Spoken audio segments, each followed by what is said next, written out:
लेकिन पीएम मोदी वहाँ पे लेट आए हैं क्योंकि चाइना की वजह से। चाइना और पाकिस्तान की वजह से भी, पाकिस्तान का फिर भी उतना इशू नहीं होता जितना कि मतलब चाइना का इशू है। हेलो एवरीवन, कैसे हैं आप लोग। आपका स्वागत है वर्ल्ड रिएक्शन इंडिया में। आज जिस वीडियो का मैं मिक्स रिएक्शन लेकर आया हूं उसका नाम है PM Modi grand welcome and skip SCO official dinner. जैसा कि आप जानते हैं इस समय हमारे पीएम मोदी एससीओ के समिट में हैं, उसी से रिलेटेड ये वीडियो है। तो चलिए देखते हैं। हाँ दोस्तों, इस वीडियो को बनाया है इंडी प्लस न्यूज़ ने। इनके चैनल का लिंक आपको डिस्क्रिप्शन में मिल जाएगा। अगर आप इस चैनल पर नए हैं तो चैनल को सब्सक्राइब करिए और ऑल रिएक्शन चैनल का लिंक भी आपको डिस्क्रिप्शन में मिल जाएगा। तो चलिए शुरू करते हैं।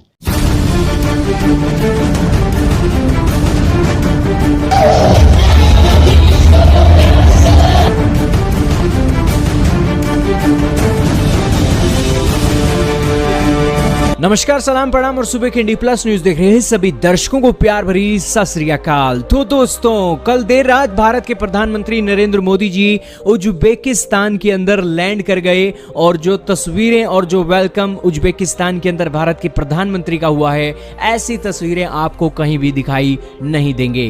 दोस्तों, दुनिया के जो और देशों के लीडर हैं वो समय पर पहुंच गए थे, लेकिन भारत के प्रधानमंत्री उन नेताओं में शामिल हैं जो सबसे आखिरी में इस समिट के अंदर पहुंचे हैं। हालांकि समिट में लेट पहुंचे हैं तो ठीक है, माना जा सकता है, लेकिन लेट पहुंचने के कारण एससीओ समिट के अंदर जो ऑफिशियल डिनर रखा गया था उज्बेकिस्तान के राष्ट्रपति के द्वारा, उस डिनर में भी भारत के प्रधानमंत्री शामिल नहीं हुए और बेसिकली एससीओ के साथ जो मनमुटाव है, खटास है, वो देखने को मिल रही है। और सारी बातें आज आपको बताएंगे कि किस तरीके से एससीओ समिट को G7 और G20 के जो बड़े बड़े समिट हैं उनकी तरह तोल कर देखा जा रहा है, लेकिन भारत के प्रधानमंत्री ने उस समिट की जो रंगत है उसको खट्टा खट्टा कर दिया है। क्या है सारे का सारा मामला, तो शुरू करते हैं दोस्तों आज की इस वीडियो को।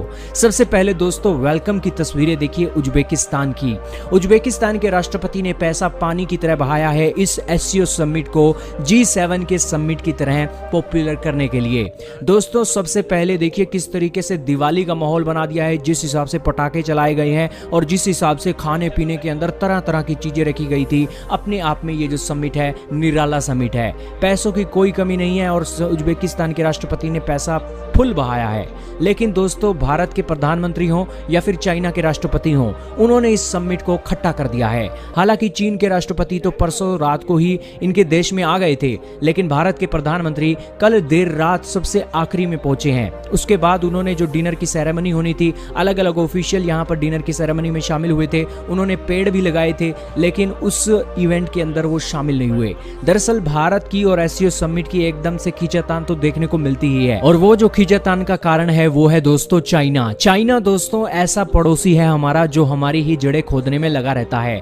रशिया ने दोस्तों और चाइना ने इस एससीओ समिट को बनाया था और चाइना ने भारत की खिलाफत की थी एससीओ समिट के अंदर। जब रशिया ने प्रपोजल दिया था कि भारत को एंट्री दी जाए, चाइना अड़ गया था और कहता था कि भारत को एंट्री नहीं दी जानी चाहिए, अगर भारत को एंट्री दोगे तो पाकिस्तान को भी इस ग्रुप में एंट्री दो। दोस्तों, इसके बाद 2017 में दोनों देशों को एंट्री मिली और इस एससीओ समिट का मकसद ये भी है कि आतंकवाद के खिलाफ ये देश मिलकर काम करेंगे।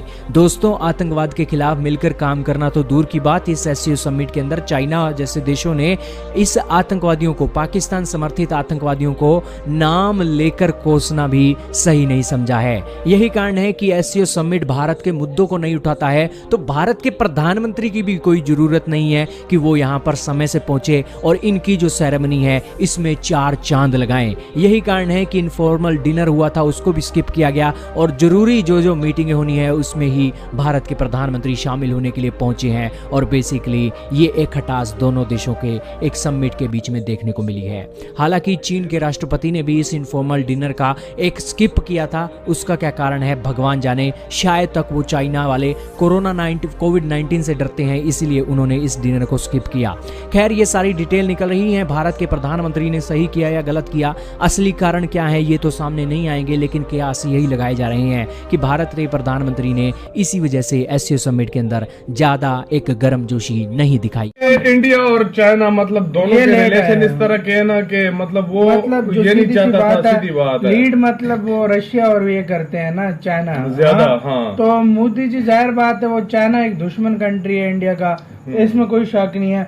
तो और मोदी जी का आजकल जो सही बात है, जो इंडिया का जो उठना बैठना G7 G20 G7 कंट्रीज के साथ, इनके साथ काफी ज्यादा है। तो मतलब क्वाड हो गया, और इनके साथ काफी ज्यादा उठना बैठना है। हाँ। G7 G20 कंट्रीज जो है ना, वो पूरी दुनिया शंघाई में कोऑपरेशन उसको से बहुत कवर किया बढ़िया है। जाता है। बहुत अच्छा किया मोदी जी ने। अगर कोई ऐसी समिट है जो बहुत इंपॉर्टेंस नहीं दे रही इंडिया को, जो देनी चाहिए, और साथ में वहां पे आपके जो राइवल कंट्रीज हैं वो आ रही हैं, तो आपको थोड़ा अकड़ना है। क्यों नहीं अकड़ोगे आप? आपको अपनी पोजीशन स्ट्रांग दिखानी है। तो वही मोदी जी ने इनडायरेक्टली एक मैसेज मेरे हिसाब से तो भेजा है कि तुम्हारी समिट से हम खुश नहीं हैं, हम सिर्फ कि आपने बुलाया है और इसलिए हम आ रहे हैं, तो इसलिए बिल्कुल टाइम पे गए हैं। कोई भी उन्होंने वो डिनर जो है वो अटेंड नहीं किया है। और मजे की बात है, चाइना भी अपना, जब मोस्ट प्रॉब्ली चाइना को पता चला होगा कि इंडिया नहीं आ रहा, तो कह रहा भैया मेरी इज्जत जो है वो थोड़ी कोई, मैं अपनी कंट्री में भी नहीं आऊंगा। मेरे को यही लगता है। आप बताओ, ये मेरा दिमाग है। वेलकम बहुत अच्छा हुआ है, बहुत अच्छे तरीके से वार्म वेलकम हुआ है उधर। बड़ा उन्होंने एक आपका लोग गर्म जोशी से उनका इस्तकबाल किया है, ये बड़ी अच्छी चीज़ मुझे लगी है। ठीक है, और ऑब्वियसली टाइम का कोई आप कह लो कि में भी इशू हो, जिसकी वजह से वो ना एसईओ में खाने पे वो ना आ सके हों। खाना मेन जो बात है वो मुझे लगता है कि उधर बातचीत, ठीक है। तो अगर वो दोनों आ जाते, शायद कोई दूरी ख़त्म हो जाती, चाइना और इंडिया अगर उस पर अपना डिनर पे आ जाता है या कोई चीज़, अच्छा माहौल क्योंकि बना होता है।